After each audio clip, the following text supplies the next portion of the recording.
Село Хулунду Баткенской области граничит с Таджикистаном. Помимо проблем с границей, здесь необходимо улучшить инфраструктуру, построить школы и детсады. Также новые рабочие места частично решат проблемы с внешней и внутренней миграцией. Решение этих и других проблем основные в программе Садыра Джапарова.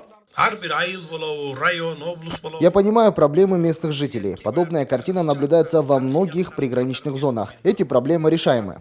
Для урегулирования проблемы с границей было принято решение передать погранслужбу в ведение ГКНБ. Также местные жители хотели узнать, насколько бюджет страны пополнился согласно объявленной Садыром Джапаровым экономической амнистии. Всего за последний месяц было возвращено в бюджет страны более 1 миллиарда сомов.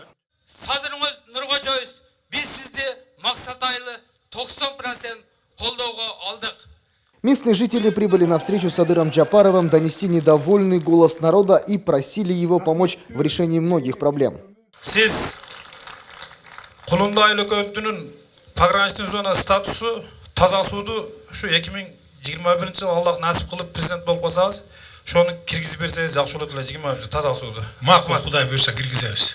Также местные жители отметили, что будут поддерживать Садыра Джапарова на предстоящих выборах, так как он единственная надежда.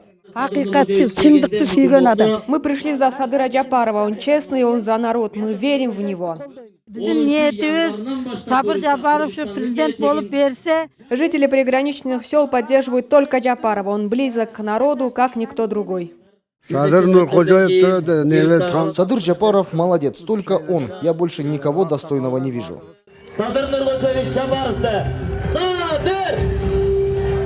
Встреча с кандидатом в президенты Садыром Джапаровым прошла тепло. Жители Лилекского района просили его прийти и после выборов тоже.